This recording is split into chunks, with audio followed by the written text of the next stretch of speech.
아, 아, 아.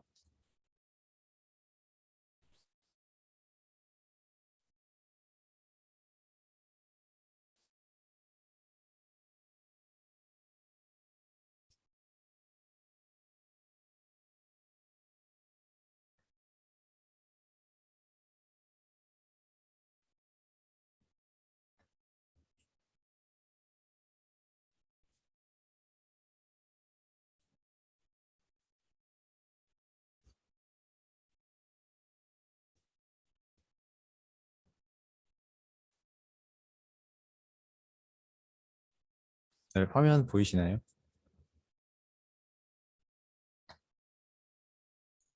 잘 보입니다. 네, 발표 시작하도록 하겠습니다. 제가 이번에 논문 세미나에서 소개해드릴 논문은 제목은 파이겐이라는 논문이고요.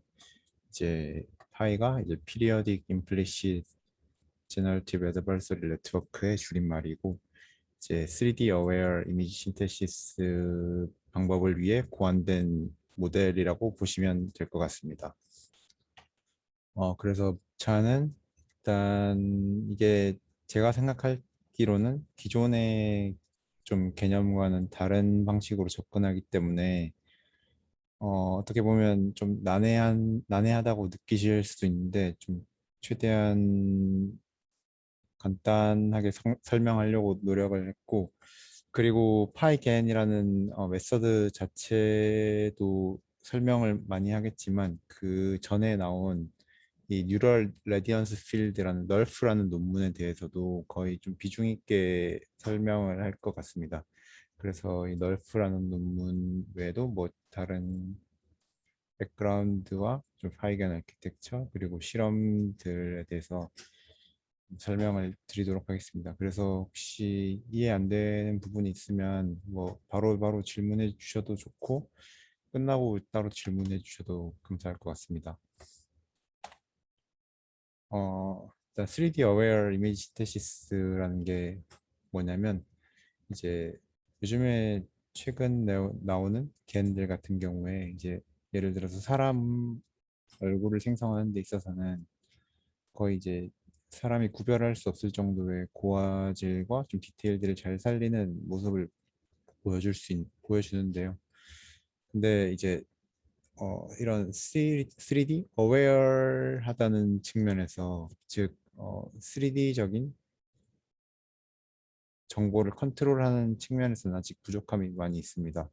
그래서 이제 이런 퀄리티적인 측면을 벗어나서 좀 더 그 생성해내는 사진에 대해서 컨트롤을 하고자 하는 이제 시도가 많이 이루어지고 있고, 예를 들어서 엔비디아에서 낸 논문처럼 이런 차에 뭐 3D 360도 회전시키는 뭐 이런, 아니면 3D 쉐이프들을 360도 회전시킬 수 있는 모델들을 좀 많이 제안하고 있습니다. 그리고 이제 3D를 그러니까 3D 라벨을 사용하지 않고 좀 3D적인 혹은 정말 3D 뭐 메시나 이런 것들을 생성하는 거에 대한 연구도 많이 이루어지고 있는데요. 특히 좀 주요한 컴퓨터 비전 학회에서 좀 비중 있게 다뤄지고 있는 것 같은데, 여기 왼쪽에 보시는 두 개는 이제 어떤 태스크냐면 어, 배경이나 아니면 특정 물체에 대해서, 예를 들어서 저희가 이제 카메라로 사진을 막 여러 장 찍었다고 가정을 하고, 만약 예를 들어서 10장을 찍었다고 하면 물론 그거는 이제 스파스한 어, 이런 씬들에 대한 조합이겠지만, 그것들을 가지고 이렇게 이제 어떻게 보면 컨티뉴어스는 아니지만 컨티뉴어스한 뷰 신테시스를 해낼 수 있는 이런 걸 이제 뷰 신테시스라고 하는데요. 이제 뷰 신테시스에 관한 논문들이 왼쪽에 두 개이고, 이제 오른쪽에 두 개 같은 경우에는 이제 위에는 제가 저번에도 몇 번 설명드린 적이 있는 그 2D로 싱글 2D 이미지로부터 3D 쉐입을 생성하는 논문이 되겠고, 그다음에 오른쪽 아래는 이번에 CAPR에 새로 나온 논문인데 제가 설명드리려는 이 파이겐이랑 그 의도는 비슷하고요. 3D Aware Synthesis입니다. 좀 더 자세한 건 뒤에서 다시 설명드리도록 하겠습니다. 우선 이제 3D Aware한 이미지를 생성하기 위해서는 3D 오브젝트를 좀 어떻게 표현하고 이제 어떤 식으로 3D 정보를 우리가 가지고 있고 결국에는 우리가 이제 2D 이미지를 생성하는 것이기 때문에 그거를 이제 다시 그 2D 이미지로 렌더링하는 작업이 필요한데 사실 그래서 이제 두 개가 크게 갈립니다. 어떻게 3D를 표현할 것이냐, 그다음에 렌더링은 어떤 방식을 사용할 것이냐. 예를 들어서 이런 복셀이라는 방식을 사용할 수 있는데요. 복셀 같은 경우에는 이제 어, 픽셀 플러스 볼륨이라는 뜻으로 그러니까 3차원의 뭐 픽셀이라고 보시면 될 것 같은데 이런 3D 오브젝트를 이제 표현할 수 있는 방법이 있고 아니면 홀로겐 같은 논문에서는 그 3D 정보를 이제 그 컨볼루션 레이어 사이에 이제 피처로 가지고 있게 하는 방법이나 그다음에 이제 제가 오늘 설명드릴 레디언스 필드라는 거를 통해서 이제 3D를 표현할 수가 있는데 요거는 이제 좀 이따 좀 자세하게 설명을 드리겠습니다. 또 이제 렌더링에 대해서도 좀 다양한 방법이 있는데요. 렌더링에 대해서 간단하게만 설명을 드리면 이게 사실 컴퓨터 그래픽스에 좀 관련된 지식인데 어, 기존에는 좀 예전에는 이제 레스터라이제이션이라는 방법을 많이 사용했습니다. 그러니까 레스터화라고 보시면 될 것 같은데 이게 어떤 거냐면 여기에 이제 3D 오브젝트가 만약에 있다고 가정하면 저희는 이제 렌더링이라는 게 그 뜻이 이제 2D 저희가 볼 수 있는 2D 화면에 이제 이 3D 오브젝트를 최대한 잘 표현해야 되는 건데 이제 레스터라이제이션이라는 것은 어떻게 보면 그냥 프로젝티브 지오메트리 즉 그냥 이제 3D 오브젝트를 평면으로 그냥 꾹 눌러 담았다라고 보시면 될 것 같습니다. 그래서 이런 식으로 이제 뭔가 꾹 눌러 담은 프로젝티브한 이제 방식으로 되고 보통은 이제 메쉬를 메쉬를 가지고 이제 그 메쉬들을 보통 독립적인 삼각형들의 조합으로 봅니다. 그래서 뭐 이런 폴리곤 뭐 메쉬나 뭐 다양한 메쉬들이 있는데 그런 이런 삼각형들을 각각 독립적으로 이미지 플레인에 투영시키기 때문에 아무래도 각각 이제 이런 삼각형들은 독립적이고 서로에게 그 연산에 영향을 주지 않기 때문에 빠르지만 이제 현실적인 그런 예를 들어서 현실적인 뭐 조명의 효과나 이런 것들을 기대하기는 좀 힘듭니다. 그래서 이런 문제점들을 개선하기 위해서 나온 게 이제 레이 트레이싱이라는 방법인데요. 레이 트레이싱의 방법은 저희가 그냥 저희가 물체를 보는 과정을 살짝 흉내냈다고 보시면 됩니다. 즉 레이라는 게 이제 그러니까 광선이란 뜻이고 레이를 그 트레이싱 추적한다는 뜻인데요.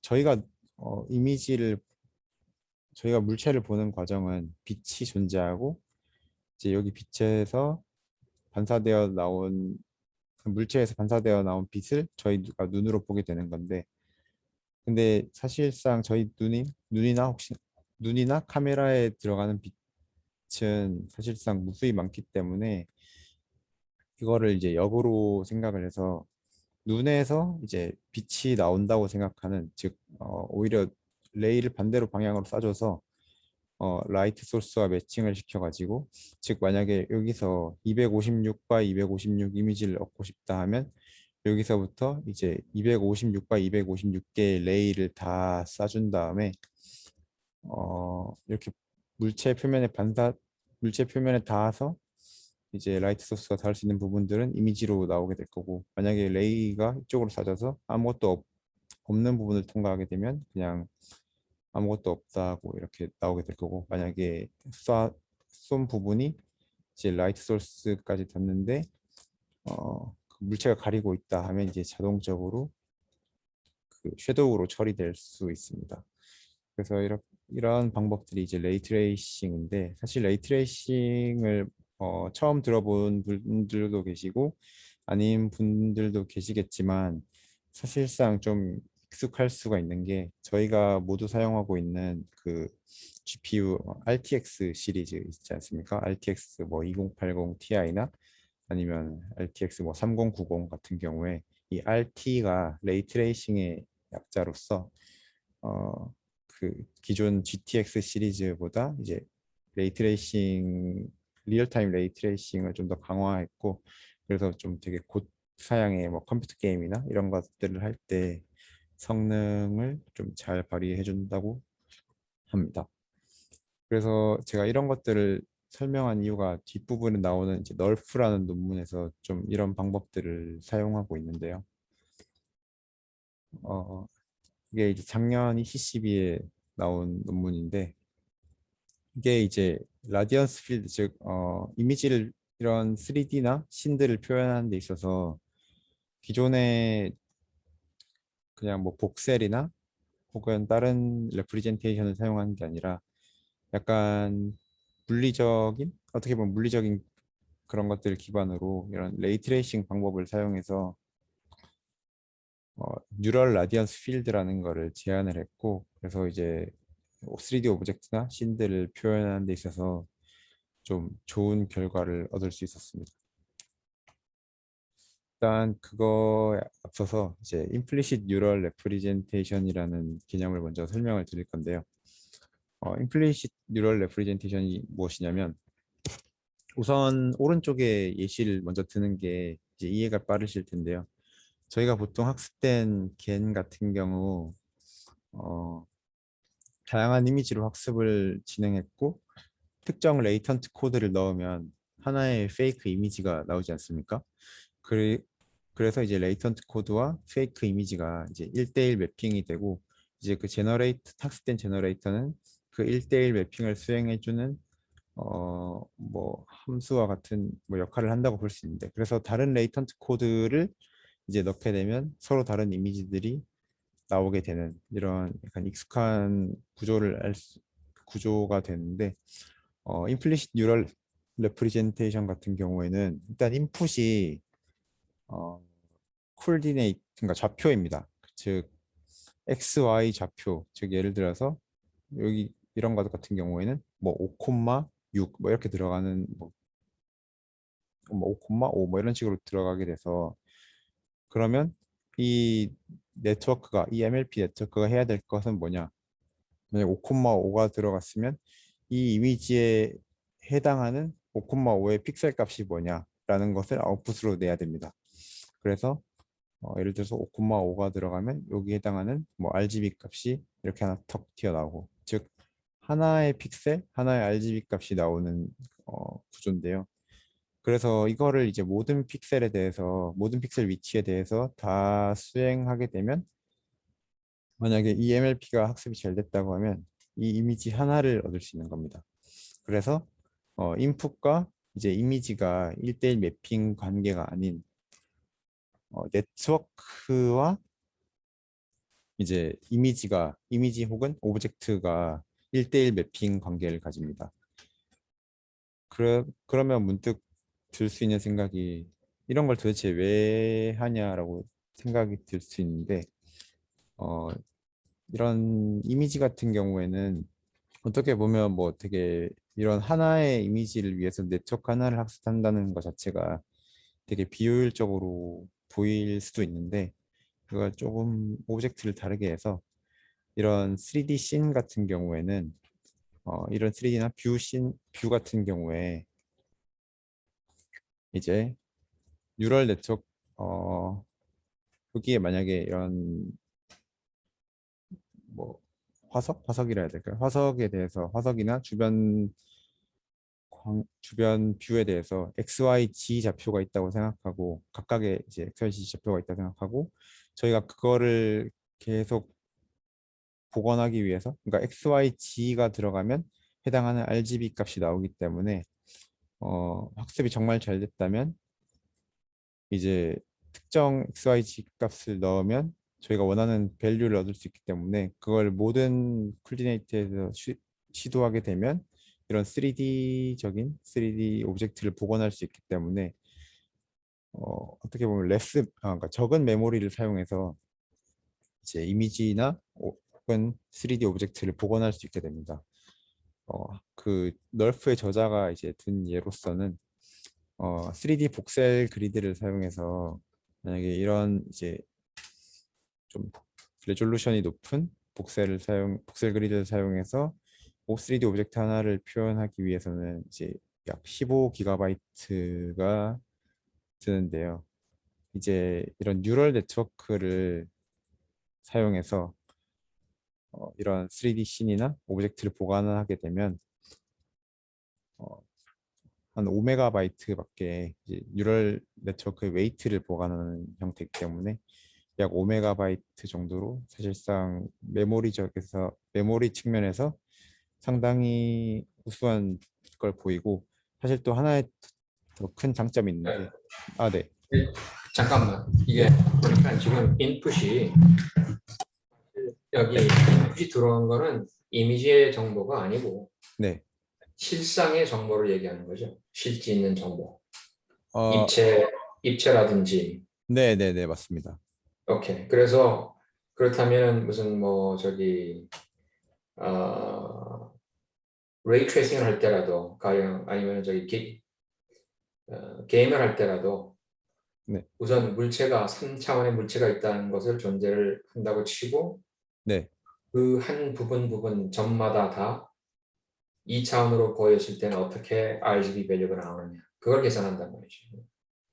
네. 근데 그 부분은 이제 뒷부분에 제가 여기서는 약간 설명을 누락했는데, 네, 그렇게 널프는 그렇게 계산을 했고요. 제가 방금 말씀드린 의도는 그냥 3차원의 값이 들어왔을 때 그 그 점에서의 RGB 값이 어떤지를 말씀드리려고 했는데, 널프는 그런데 네, 이게 가능하려면은 네, 위치 정보만 나오는 게 아니라 거기에 대한 무슨 reflectivity라든지 texture라든지 color라든지 이런 네, 정보가 있어야 되지 않나요?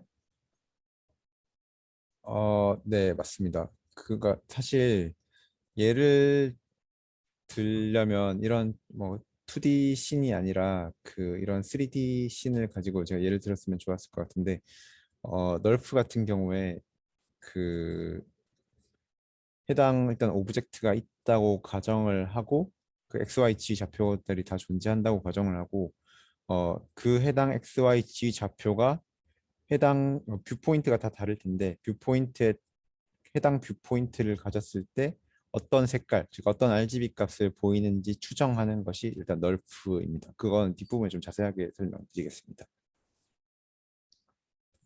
네, 알겠습니다. 네네.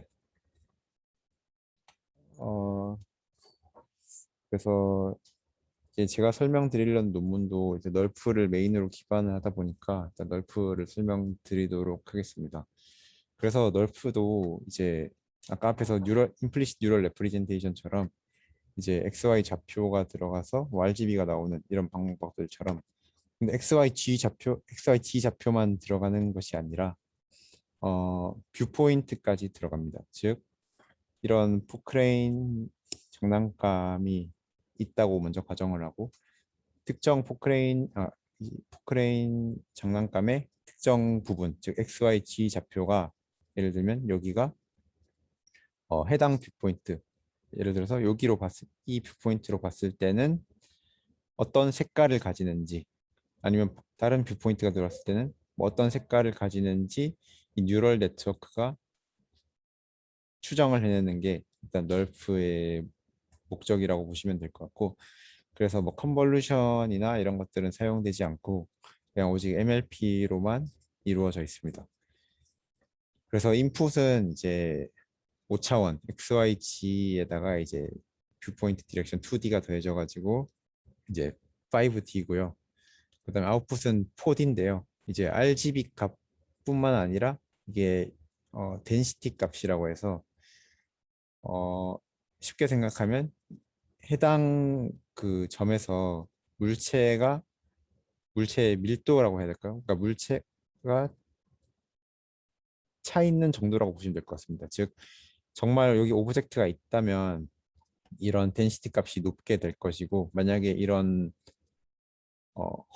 허공의 XYZ 좌표를 찍었을 때는 이제 이 density 값이 낮게 나오도록 이제 학습을 진행하도록 합니다. 그래서 이제 이 널프의 중간 뉴럴 네트워크가 해야 될 일에 대해서 물어본다면 특정 3D 좌표가 주어졌을 때, 오브젝트의 3D 좌표가 주어졌을 때 이거를 이제 해당 뷰 디렉션에서 보았을 때 어떤 값이 나올 거냐를 정확하게 추정하는 것이 목표고요. 그래서 학습 인풋 이미지로는 여기 자세히 보일런지 모르겠지만 이 드럼에 대해서 다양한 각도로 찍은 사진들입니다. 그래서 이 각각의 사진들에 대해서 어, 뷰 포인트가 이제 라벨로 어떻게 보면 주어진 거고요. 이런 것들에 대해서 계속 이제 그 옵티마이즈를 해가지고 모든 방향에 있어서 인풋 이미지와 이 널프의 아웃풋이 매칭이 되도록 결국 하면 이제 인풋으로 주어진 뷰 말고 이런 인풋과 인풋 사이에 주어진 이런 중간의 뷰들도 컨티뉴어스하게 제너레이션 할 수 있다라는 게 이제 널프의 목적입니다. 그래서 이건 제가 좀 허접하지만 그림으로 좀 예시를 들려고 가져와 봤는데요. 어, 우선 그 레이라는 걸 아까 제가 설명드렸던 이 레이 트레이싱이라는 방법에 기반해서 설명을 드릴 건데, 여기 3D 오브젝트가 있다고 생각하고 저희가 그걸 여기 카메라에서 레이를 쏴줘서 이제 이미지를 생성하는 건데요. 그래서 이미지 플레인의 매치는 여기 이 오브젝트의 이미지는 해당 각도에서 이 물체를 바라봤을 때 이 이미지가 맺히게 되고, 만약에 저희가 이 레이를 촘촘하게, 즉 많이 쏴줄수록 아무래도 이미지 레졸루션이 올라가게 되고 좀 고품질의 이미지를 얻을 수 있을 겁니다. 그래서 만약에 256 바이 256 이미지를 얻고 싶다 이러면 256 바이 256개의 그 좌표에 해당하는 방향으로 레이들을 다 쏴줘가지고 뭐 특정 레이들은 이제 오브젝트와 부딪힐 거고 특정 레이들은 이제 오브젝트와 부딪히지 않을 건데, 이제 이런 이제 레이와 부딪히는 혹은 부딪히지 않는 오브젝트를 고려해서 어떻게 여기 이미지를 얻을 수 있는지에 대해서 설명드리겠습니다. 해당 오브젝트가 있고 이제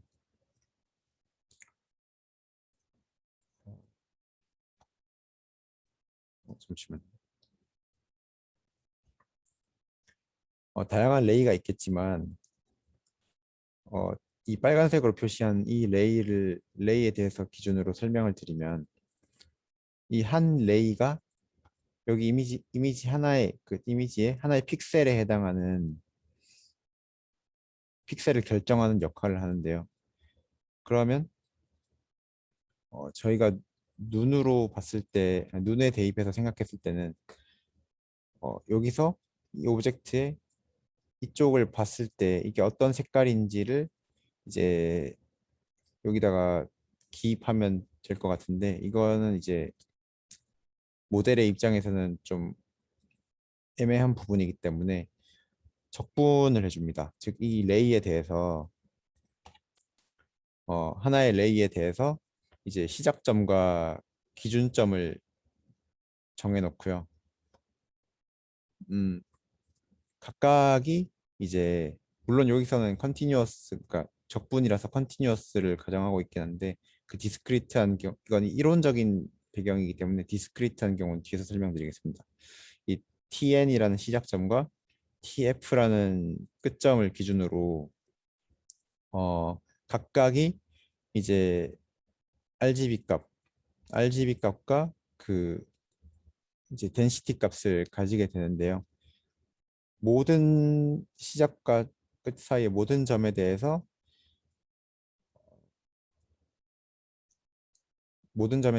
이제 적분을 수행하게 됩니다. 근데 그 적분이 어떤 적분이냐면 이제 C는 이제 칼라가 되겠고 RGB 값이 되겠고요. 그래서 이게 크게 하나의 C고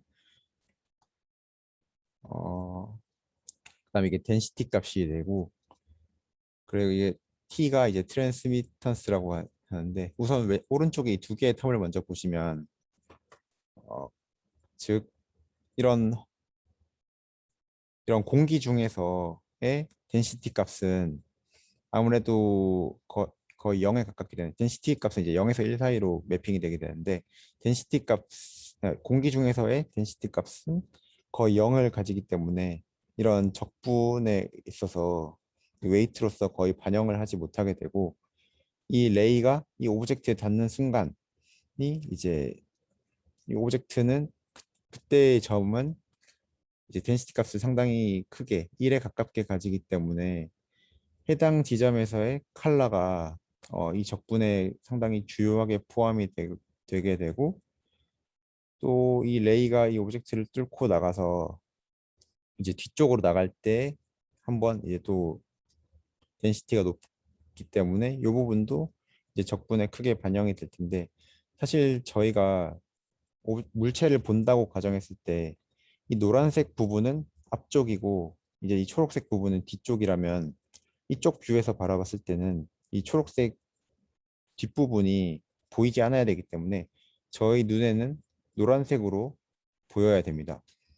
근데 이 두 개의 턴만 고려하면 노란색과 이 초록색 점이 약간 에버리지 돼서 합해지는 형태가 되게 되는데 그러면 이제 색깔이 부정확해지겠죠.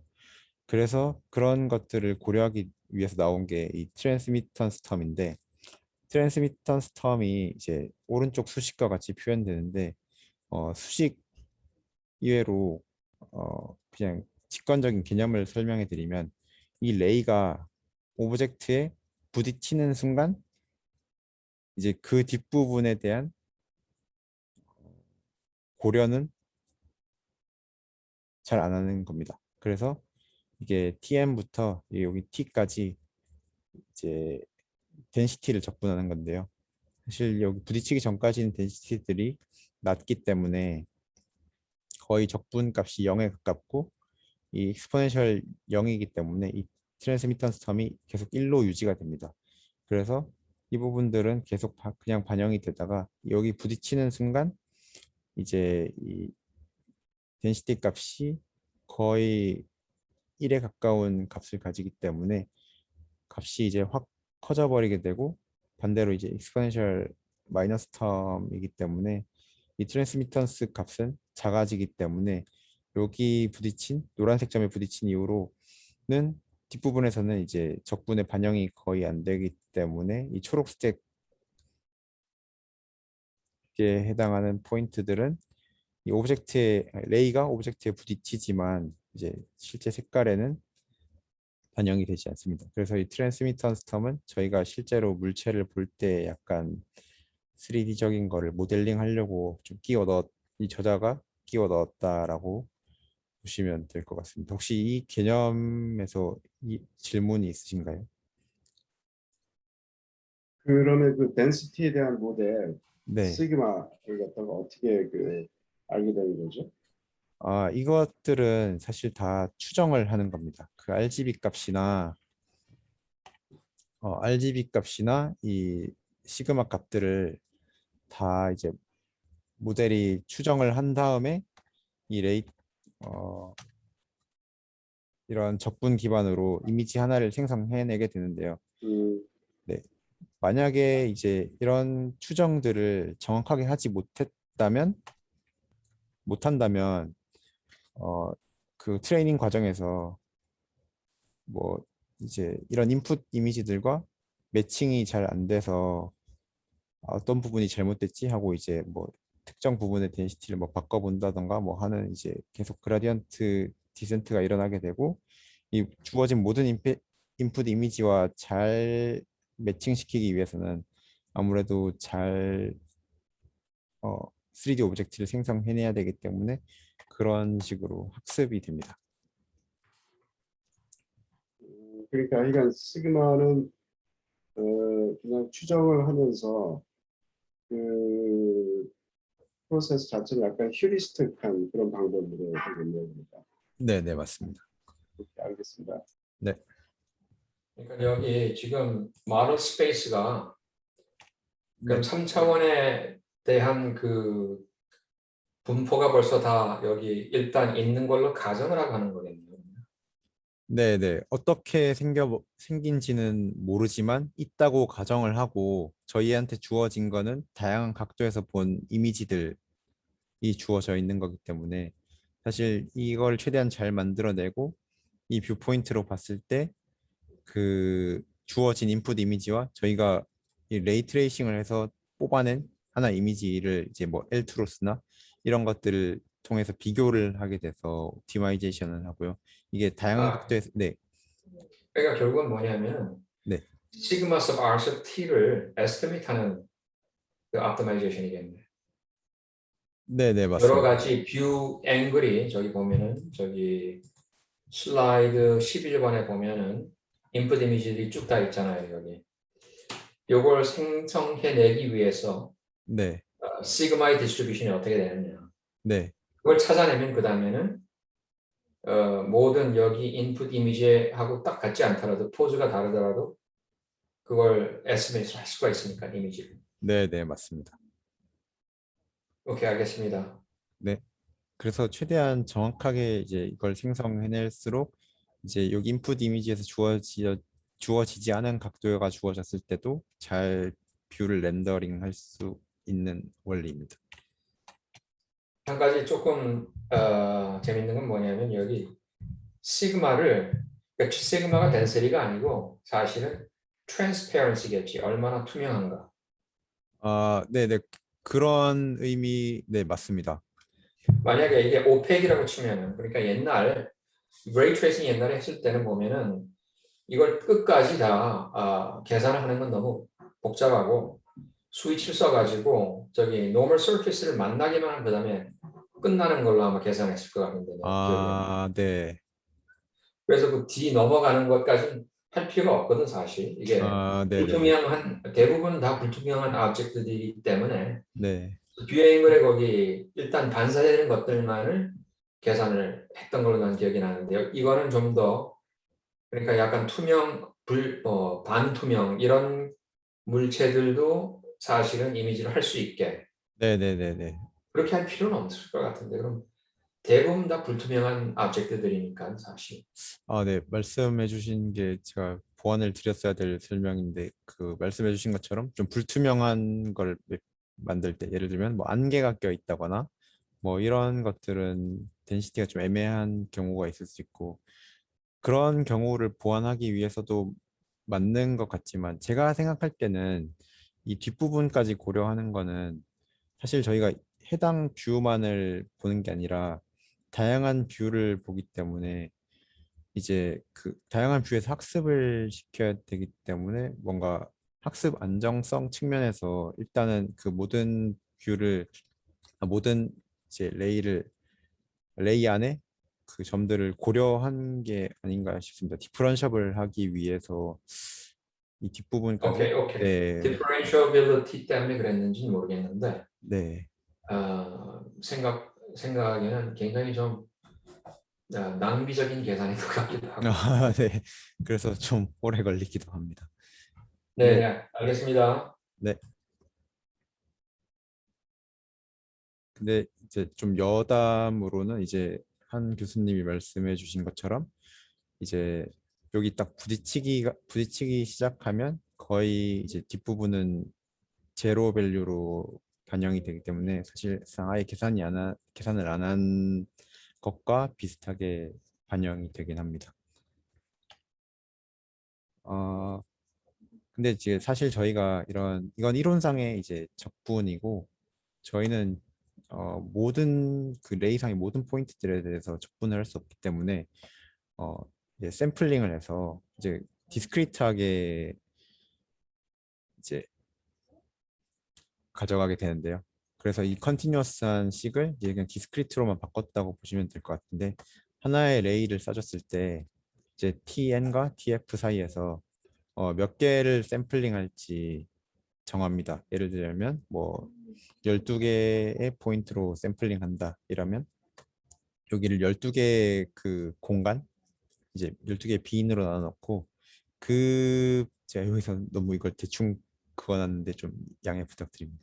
그 빈 사이에서 이제 유니폼 디스트리뷰션을 통해서 그 추정하게 되면 뭐 대충 이 안에 이제 다 들어가게는 되는데 완전 규칙적으로는 들어가지 않게 약간의 뭐 디스토션을 줘가지고 이제 샘플링을 한다고 보시면 될 것 같고 사실 이 수식 자체도 아까 앞선 이런 density, color, 이제 트랜스미턴스를 곱한 이런 의미와 크게 다르지 않습니다. 그래서 이제 자세한 수식 설명은 생략하도록 하겠습니다.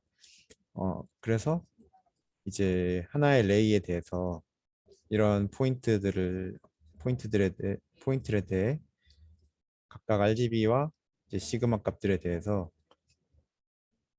그 적분이 아니라 이제 서메이션을 쭉 실행하게 되면 여기서 하나의 그 RGB 밸류를 얻을 수 있지 않습니까? 그래서 이제 그거를 모든 좌표들에 대해서 다 해줍니다.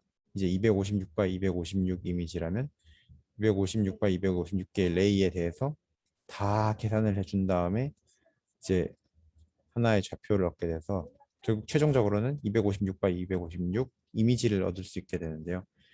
그러면 해당 각도로 주어졌던 그 이미지가 하나 있을 거고 그 친구와 이제 L2 로스를 렌더링 로스를 계산해서 이제 다양한 인풋 이미지들에 대해서도 다양한 각도에 대해서 반복적으로 그걸 계속 옵티마이제이션 해가지고 최종적으로는 이제 최종적으로 얻는 거는 저희가 이 뉴럴 네트워크를 얻을 수 있기 때문에 특정 오브젝트에 대해서 학습이 잘 됐다면 특정 오브젝트에 대해서 이제 뷰 포인트만 바꿔가면서 이거를 계속 이미지를 렌더링 시키게 되면 다음과 같은 이제 포크레인이 돌아가고 있는 뭐 비디오를 생성할 수 있다던가 이제 그런 어플리케이션을 수행할 수 있습니다. 그런데 이렇게 되면은 네. 하나밖에 못하는 거잖아요, 사실. 네? 분포 하나밖에는 못하는 거죠. 네, 맞습니다. 하나에 대해서밖에 생성을 못하는 단점이 있습니다. 그 부분도 약간 뒤에서 언급드리도록 하겠습니다. 그리고 이제 널프에서 좀 사용한 성능을 올리기 위한 약간 휴리스틱한 방법으로는 포지셔널 인코딩인데요. 포지셔널 인코딩은 그 제가 알기로는 그 셀프 어텐션 트랜스포머 기반의 논문들에서 사용되는 방법으로 알고 있는데 쉽게 말하면 인풋을 좀 뻥튀기 해주는 겁니다. 즉 사실 여기 인풋이 그 XYG에다가 그 XYG에다가 그 뷰포인트 즉 5D밖에 되지 않아서 그 이미지를 생성해도 좀 로우 퀄리티를 가지게 되는데요. 그래서 이제 이런 것들을 좀 사인 코사인을 통해서 좀 뻥튀기 해줘서 이제 3 디멘전이었던 거를 이제 3 곱하기 L 디멘전으로 좀 뻥튀기 해준 그런 효과가 있고요. 그럼으로써 좀 성능이 올라갈 수 있고 이것들은 이제 여기서 처음 제안한 건 아니고 그 임플리시트 뉴럴 레프리젠테이션 논문들에서 좀 많이 사용하는 방법들입니다.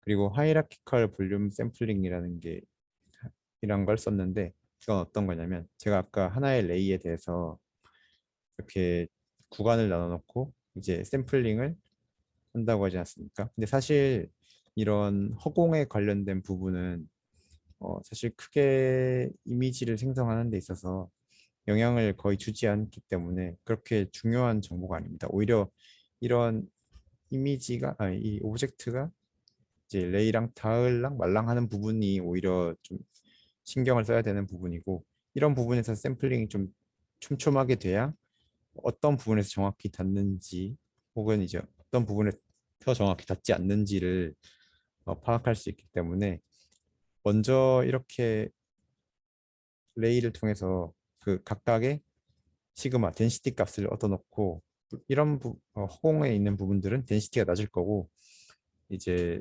오브젝트가 닿는 부분들은 덴시티가 높을 건데 그것들을 이제 노멀라이제이션을 해가지고 디스크리타이즈드 이제 PDF를 넣는 겁니다. 예를 들어서 여기는 뭐 0.001, 0.001, 0.001 뭐 이런 식으로 되고 여기는 뭐 0.99 뭐 이런 식으로 나오게 될 건데 이런 이런 식으로 했을 때 여기서 이제 샘플링을 하게 되면 거의 그 시그마 값이 높은 부분 이 두 부분에서 뽑히게 되는데요.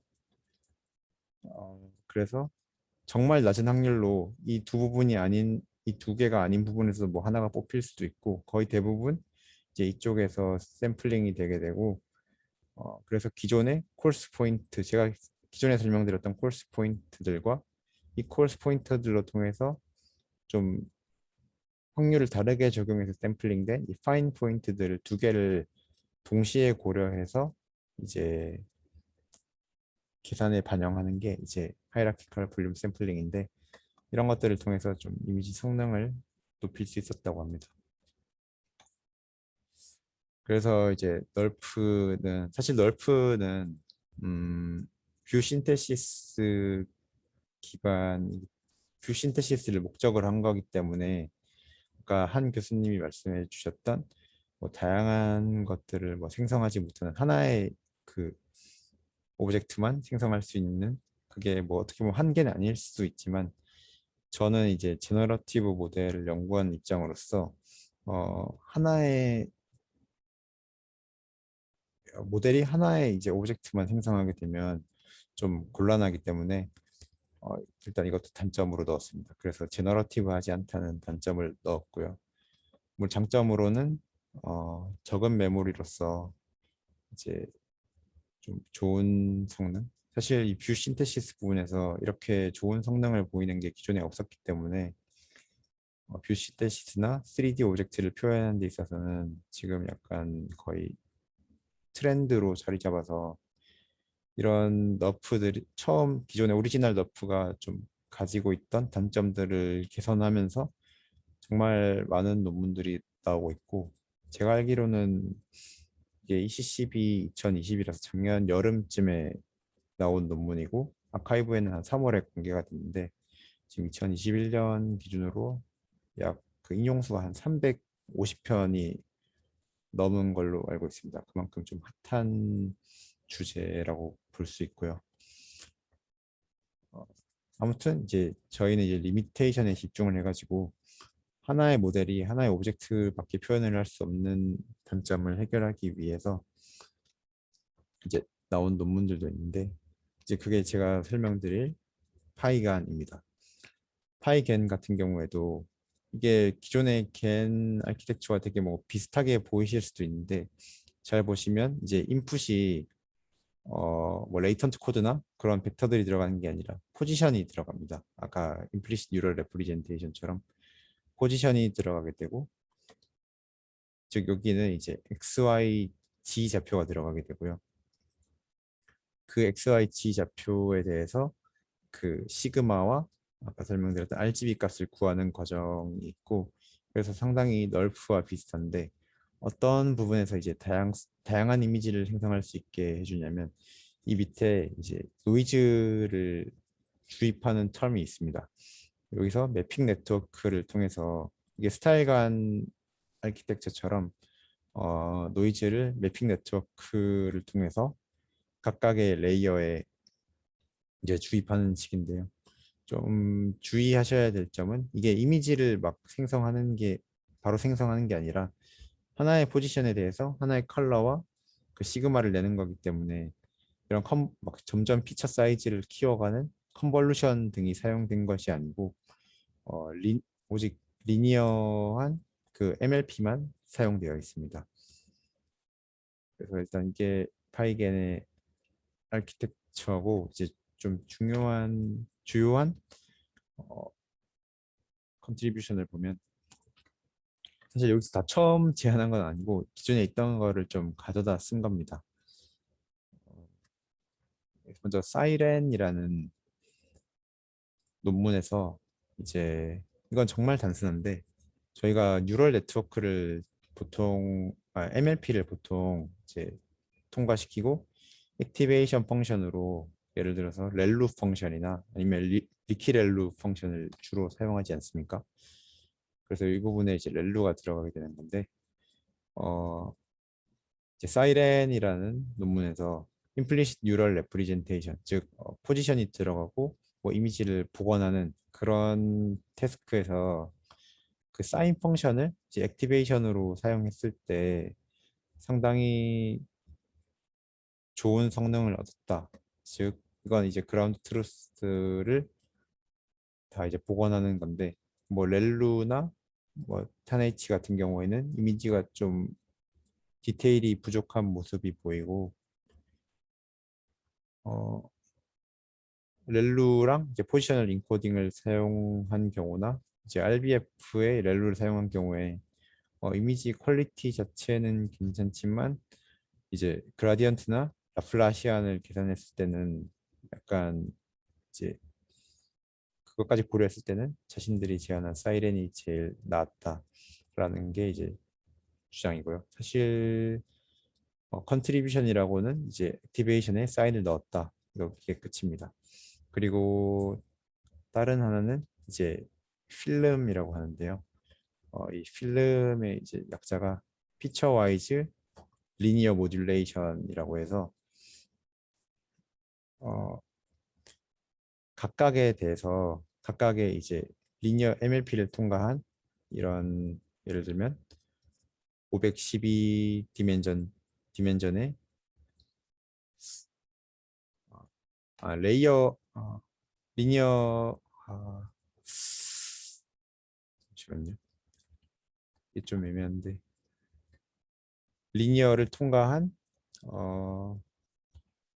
피처라고 하긴 좀 그렇지만 여기서는 피처가 있다고 했을 때 그 배치 노멀라이제이션이나 뭐 특정 노멀라이제이션 같은 경우에 이제 타겟으로 하는 축에 대해서 이제 노멀라이제이션을 시켜준 후 이제 다시 디노멀라이제이션을 시켜주는 작업을 거치는데 이제 이것 같은 경우에는 그 즉 피처 와이즈로 모든 여기서는 이제 512짜리 512 디멘전이라고 하면 512 디멘전의 모든 엘레멘트마다 각각의 프리퀀시와 페이지 시프트를 구해서 즉 프리퀀시 이제 512개, 페이지 시프트 512개를 구해서 이제 곱해주고 더해주는 식으로 그냥 리니어 모듈레이션을 해줬더니 이제 좀 성능이 좋아졌다라는 게 사실상 이것도 끝입니다. 그래서 이 두 개를 조합해가지고 필름드 사이렌을 제안하는데 각각의 이제 프리퀀시와 페이지 시프트를 계산하고 이제 인풋에다가 곱해주고 더해준 후 그 사인을 액티베이션 펑션으로 줘서 이제 이게 여기 표시된 필름 사이렌이고요. 그래서 이제 그래서 이제 파이간 아키텍처가 이 시그마와 RGB 값을 이제 계산할 수 있는 모델로서 이제 학습이 되면 후에 이제 이미지로 바꾸는 과정은 아까 앞서서 계속 설명드렸던 이 널프 베이스드 뉴럴 렌더링을 사용해서 즉 레이 트레이싱을 사용해서 하나의 이미지로 계속 생성을 하게 되고 물론 널프 같은 경우에는 사실 그 다양한 각도에서 이미지들이 인풋으로 주어지고 그것들을 매칭시키는 역할을 하는데 여기서는 사실 예를 들면 셀럽A로 학습을 시킨다고 했을 때 주어진 뷰 포인트가 없기 때문에 이런 레이 디렉션도 이제 랜덤으로 처음에 주어지고 점점 학습을 하게 되는 과정을 거칩니다. 그래서 좀 놀라운 게 뷰 포인트가 아예 주어지지 않았는데도 뷰 포인트에 맞게 이미지를 약간 회전시키거나 뭐 아니면 줌인 줌아웃을 할 수 있는데 그 부분은 뒤에서 결과 때 보여드릴 건데 이제 그게 좀 개인적으로 놀라웠습니다. 좀 트레이닝 디테일에 대해서 설명을 드리면 이제 널프 베이스드 뉴럴 렌더링을 사용했고 이제 프로그레시브 러닝을 사용했는데요. 물론 이제 프로그레시브라는 게 그 컨볼루션 레이어를 이제 하나씩 점점 쌓으면서 이미지 레졸루션이 커질 때를 이제 대비해서 그렇게 점점 키워 나가는 건데 사실 아까도 설명드렸지만 이 제너레이터 같은 경우에는 그 이미지 레졸루션이 커진다고 해서 뒤에 뭐 이게 컨볼루션이 아니기 때문에 뒤에 뭐 추가적인 레이어를 쌓을 필요가 없습니다. 왜냐하면 여기서 레이를 써줄 때 레이를 좀 더 촘촘하게 써주면 즉 256 바이 256을 써주던 거를 512 바이 512개의 레이를 써주기만 하면 이제 좀 더 그것에 해당하는 레졸루션 이미지를 얻을 수 있는 거기 때문에 제가 여기 프로그레시브 러닝이라는 거는 디스크리미네이터에만 적용된다고 말씀을 드릴 수 있을 것 같고 이제 로스 같은 경우에는 정말 단순하게 이제 스타일간에서 사용했던 그 non-saturating adversarial loss를 사용하고 이제 그 R1 regularization 사용했는데 이거는 쉽게 생각하시면 그라디언트 페널티라고 보시면 될 것 같습니다. 그래서 실험 같은 경우에는 이건 이제 그 고양이 사진들로 생성했을 때 그러니까 정면에서 봤을 때고 이제 각도를 틀었을 때 이런 좀 고품질의 이미지를 계속해서 얻을 수 있었고요. 이런 차 같은 경우는 360도 회전이 이제 회전하는 게 이제 데이터셋에 들어있기 때문에 360도 회전을 하는 거를 실험을 했고 이제 홀로겐이나 그래프 같은 것보다 좀 더 안정적인 결과를 얻을 수 있었습니다. 여기 그리고 그런데 네, 나 지금 여전히 지금 이해가 안 가는 부분이 이 트레이닝이 어떻게 되는 건지. 왜냐하면 널프는 아까 얘기했듯이 여러 가지 네, 뷰 앵글을 통해 가지고 네, MLP가 사실 optimization을 하는 건데 네, 여기서는 그러면 여러 가지 그 뷰 앵글들이 이게 들어가는 건가요? 아니면은 왜냐면 나중에 우선 네, 파이겐에서 네, 아웃풋이 시그마하고 C가 나오는 거잖아요, 지금. 네. 이게 그럼 그라운드 트루트가 있는 건가요? 아닙니다. 그라운드 트루스가 있는 게 아니라 이게 노이즈 G로부터 그 C와 그 시그마가 주어지면 이거를 모든 픽셀에 대해서 수행을 하면 하나의 이미지를 얻을 수 있지 않습니까? 널프와 같이 그거를 이제 그 저희가 겐 학습하듯이 예를 들면 셀럽A에 있는 리얼 이미지 하나를 가져와서 이제 애드버서리얼 로스를 통해서 학습을 시키는 겁니다.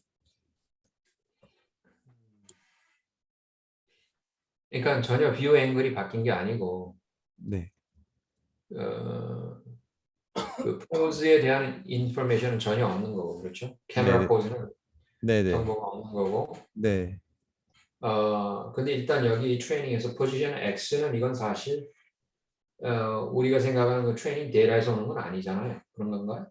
여기 포지션 X. 포지션 X는 그냥 예를 들면 좌표입니다. 뭐 30, 30 뭐 이런 식으로 그냥 좌표가 들어가게 되는 거고 네, 딱히 의미는 없습니다. 여전히 이게 그 트레이닝에 관해서는 감이 안 잡히네요. 지금 아, 어떤 식으로 트레이닝을 하는 건지. 그러니까 트레이닝이 그러면 셀럽에 그런 데이터셋이 있고 네네 인풋 이미지들이 주입이 되는 건가요? 아니면 어떻게 되는 거죠? 그 이미지들이? 그 보통 겐 같은 경우에도 이런 랜덤 노이즈로부터 이미지를 생성해서 그 리얼 이미지와 페이크 이미지 간의 애드버서리얼 네, 로스를 오케이, 네, 오케이. 계산하지 않습니까? 네, 이것도 그렇죠. 이제 페이크 이미지를 만드는 과정이고요. 제너레이터다 보니까. 그래서 이제 노이즈로부터 이제 이것도 포지션 X, Y, G가 들어가게 되는데 특정 물론 셀럽A는 2D 오케이. 이미지 그러니까 여전히 네, 이게 레이 트레이싱 한다는 그런 식으로 포지션 X가 네, 그러니까 256과 256이라면 그걸 다 각각 포지션마다 이제 다 계산을 따로따로 해야 된다는 말이죠. 네, 네, 네, 들어와. 맞습니다. 네, 오케이. 그렇게 해서 들어와서 그 다음에 사실 저기 너프 같으면은 이 나중에 저기 데이터가 있으니까 네, 네, 이 맞습니다. 거기에 매치가 되는지를 이제 저기 그 로스를 사용을 해서 트레이닝을 하게 되는데 네, 여기서 그럼 adversarial loss, 네, 맞습니다. adversarial loss, 오케이. 그렇다면은 그건 이제 셀레베이는 그 discriminator를 트레이닝할 때 사용이 될 거고 네, 맞습니다. 거기밖에는 사용이 안 되겠네 그럼 셀레베이는. 네, 그때밖에 사용되지 않습니다. 오케이. 그렇다면은 여기서 하는 거는 뭐냐면은 보통 걔네 스트럭처로 이미지를 만드는 게 아니고 네, 레이 트레이싱 비슷한 방식으로 이미지를 만든다는 그 아이디어입니다. 네, 맞습니다. 그래서 겐이지만 컨볼루션이 사용되지 않습니다. 보시면. 오케이, 오케이. 약간의 감은 잡히는 것 같아요. 네, 아, 네, 감사합니다. 이게 처음에 좀 받아들이기 애매한 개념일 수도 있어가지고 저도 그랬었고요. 그래서 혹시 이해 안 되시는 거 있으면 질문해 주시길 바랍니다. 방금 한 교수님께서 설명해 주신 부분이 거의 정확하게 맞고요. 그래서 이게 이제 코드가 공개가 돼 있어서 제가 코드로 좀 실험은 아니고 이제 그 학습된 제너레이터를 가지고 좀 다양하게 바꿔가면서 실험을 해봤었는데요. 이게 이제 어, 잠시만요.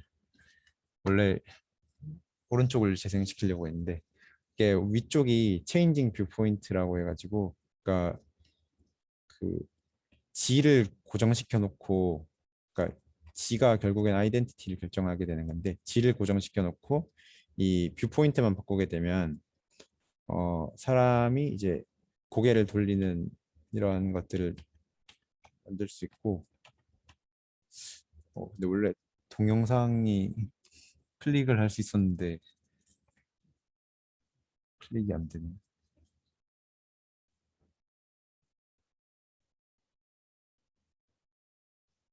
아, 됐다. 그래서 기존에 있던 게 이제 좌우로 즉 그 피치와 야 중에 야를 이제 컨트롤해서 어, 이제 이미지들을 이어붙여서 비디오로 만든 형태고요. 이거는 이제 뭐 피치야 줌 등을 다 바꿔봐서 이미지를 생성했을 때는 이렇게 약간 위아래로 줌인 줌아웃 되면서 생성되는 걸 확인할 수 있었고 이 밑에 거는 레이턴트 인터폴레이션을 좀 확인해 보기 위해서 이제 G1, G2, G3를 먼저 가우시안에서 뽑아 놓고 그 사이를 그 인터폴레이션 시켜봤습니다.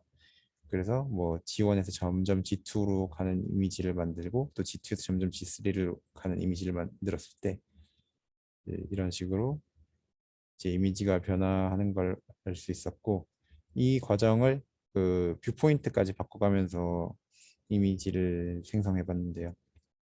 비디오를 생성해봤는데요. 이런 식으로 이제 생성할 수 있었습니다.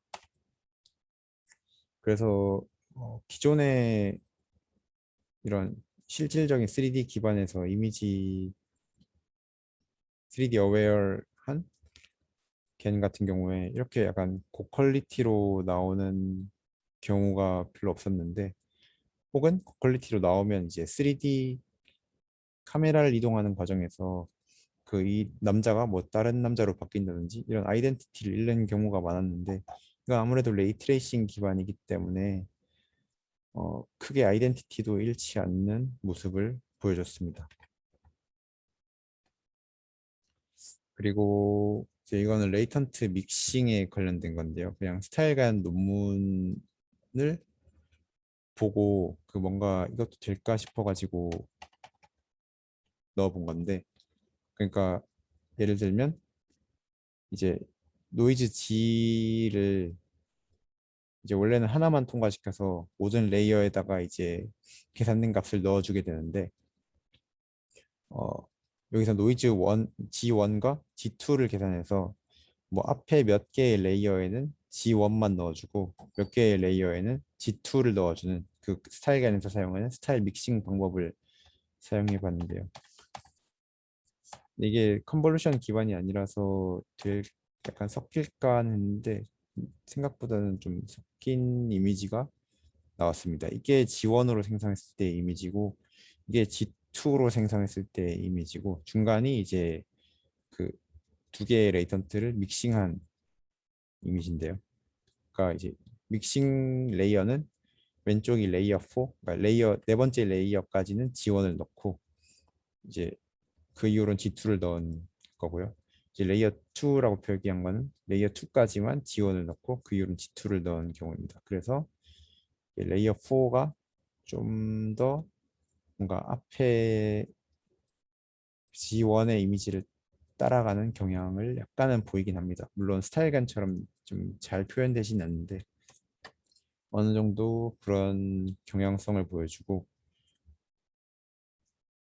이 밑에 같은 경우에는 크게 차이가 있는 건가 싶은데 어, 제가 발견한 바로는 약간 입 모양의 차이가 좀 더 앞 왼쪽 같은 경우에는 앞을 좀 따라가고 이제 뒤쪽 같은 경우는 좀 뒤를 따라간 형태를 보여서 가져와 봤습니다. 그래서 제 발표는 여기까지입니다. 혹시 중간에 질문 있으신가요?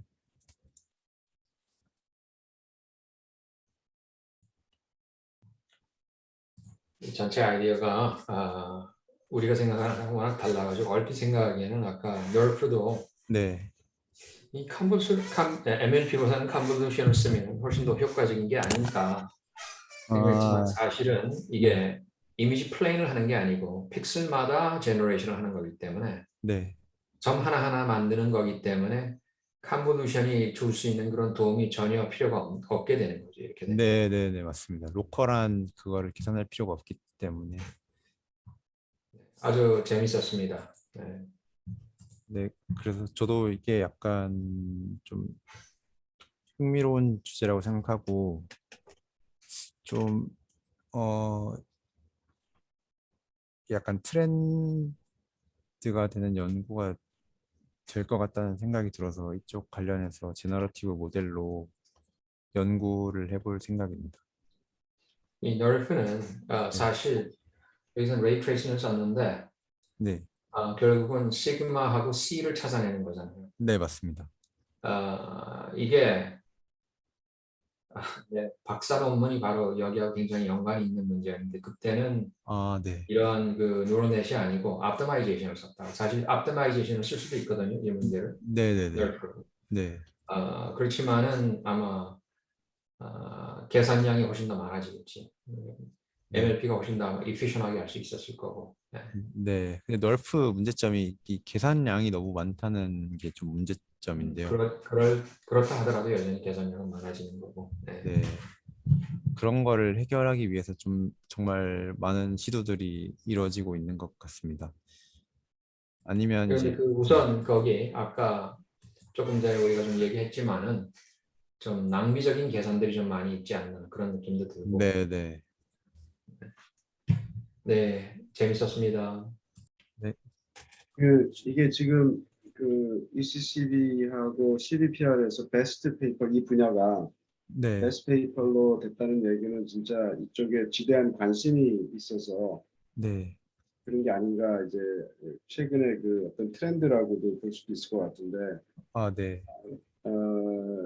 그래서 이제 이 분야를 이제 계속 좀 연구가 됐으면 좋겠는데 네, 지금 이렇게 그냥 그 뭐랄까 오브젝트 객체 하나 있어가지고 그 3D뿐만이 아니고 네, 그 오브젝트가 이제 결국 어떤 그 사람이 이제 말을 할 때 그 저기 뭐냐 이립 모션이라든지 네. 이런 타임 도메인 상에서의 어떤 변화 아, 네, 이런 네, 네, 거를 이제 계속해서 어떻게 그걸 리플렉트를 하느냐 네, 이게 이제 중요할 것 같은데 네, 근데 여기에서 그 모델을 여기서는 지금 내가 봤을 때는 이제 크게 얘기해서 이런 지금 뭐 옵티마이제이션이나 이런 거를 이제 다른 말로 이제 리그레션이라고 하는 거예요. 이제 네, 리그레션을 했다는 건데 네. 어, 지금 이제 그 리그레션에 대한 거 이제 그 타임에 대한 어떤 어, 그이 타임 그 다이내믹한 그런 피처에 대해서는 반영이 안 됐단 말이지. 네. 그래서 이거를 이제 어떻게 이제 다이내믹한 그런 부분까지 포함시킬 수가 있을 것인가가 이제 큰 관건이 됐다는. 아, 네, 네, 네. 교수님 잘 말씀해 들었어요.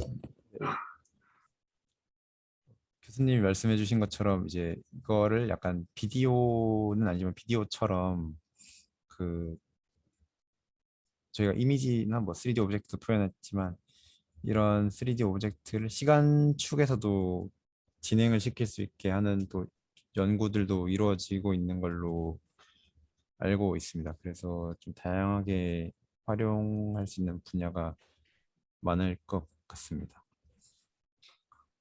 여기 그 널프 있잖아요. 여기서 네, 널프는 사실 저기 이미지가 거진 360도 그러니까 4파이지 그러니까 3차원으로 따지면 4파이의 이 앵글로 해가지고 아마 이미지들이 다 캡처리 된 것 같은데 네, 그렇죠? 네, 어, 이게 가령 반만 180도만 아니면 아래 위는 거진 없게 네.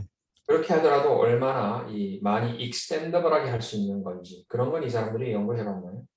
아, 그러니까 주어진 그렇죠. 뷰포인트 그러니까는 이상, 이미지가 네, 인풋 이미지 숫자가 굉장히 적었을 상황에서 그러니까는 네, 어떤 면에서 보면은 저기 사람이 네, 이 어디 물체를 이렇게 보면서 갈 때 네, 전체를 다 돌아보고 나서 이게 어떤 물체라는 거를 인지를 하질 않잖아요. 그렇게 할 필요가 없고 보통 네, 앞에서 몇 각도만 이렇게 보더라도 이게 3차적인 어떤 물체라는 거를 알아내듯이 네, 그 리미티드 뷰를 사용을 해서 네. 얼마만큼 성공적으로 보이지 않았던 부분도 재생을 할 수 있는 건지 아, 네, 그때도 재밌을 것 같은데 이 nerve architecture 그대로 쓰더라도 네. 그리고 네, 비슷하게 제가 했던 생각이 그 저희가 이런 것들을 3D로 할 수 있는 거는 기존에 좀 어떻게 보면 지식이 있기 때문이지 않습니까? 그래서 음, 이런 널프 그렇지 옵티마이제이션과 그렇지 관련해서 거기 좀 맞아요 그러니까 그것까지 같이 네, 고려하는 가미를 한다면 아마 더 효과적으로 네, 이 많이 그런 이미지 뷰가 많이 없더라도 에스티메이션이 좋은 결과가 나올 수 있을 것 같은데 네, 네, 저도 그렇게 생각합니다. 네. 또 한번 알아볼 만한 아이디어인 것 같네요. 네. 네.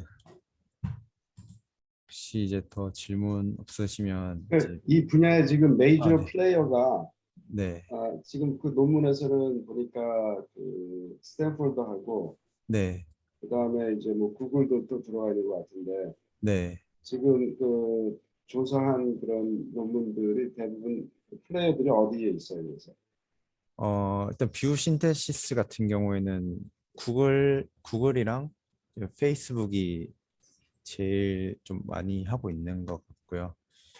대학으로는 스탠포드나 그다음에 UC 버클리 음, 있는 것 같고 그리고 일단 이 저자가 이 널프의 저자가 UC 버클리이기 때문에 이 저자가 이제 널프를 또 이용해서 그 다음에 이제 CVPR 2021에 관련된 주제로만 3편의 논문을 뭐 다 일저자는 아니지만 해가지고 또 억셉이 됐더라고요. 그래서 좀 파급력이 좀 있는 것 같습니다. 그 타임 디펜던트, 타임 도메인, 그 다이내믹한 그 부분은 누가 하고 있어요? 아, 제가 그거는 누가 하고 있는지는 정확히 모르겠어요. 저도 그냥 어렴풋이 본 기억이 있어가지고. 그 많이 하지는 않았을 거 아니에요. 네네네. 그것도 그냥 하나의 좀 가지라고 보시면 될 것 같습니다. 그러니까 이쪽으로 그 박정희 연구원이 쭉 하면 네. 제 생각에는 굉장히 임팩트가 있을 수 있을 것 같은데. 네네. 좀 흥미로운 주제가 될 것 같습니다. 네, 이 파이겐의 이 공동저자 중에 한 사람 자준 우라는 저자는 스탠포드 교수거든요. 내가 잘 아는 친구예요. MIT에서 박사 받고 작년에 스탠포드에 이제 시작한 교수거든요. 아, 네. 그런데 아주 유명한 지도 교수 이름이 조시 테넨바움이라고 아는지 모르겠는데 AI에서는 세계적인 거장이죠. MIT에 있는 시세요. 네. 아, 네. 그 교수한테서 박사학위 받고 지금 스탠포드에서 있는 아, 네. 자준우. H 인덱스가 굉장히 이 친구 지금 박사 금방 받았는데도. 네, 재밌었습니다. 아, 네. 그러면 발표 마치도록 하겠습니다. 감사합니다. 네, 수고하셨습니다. 네.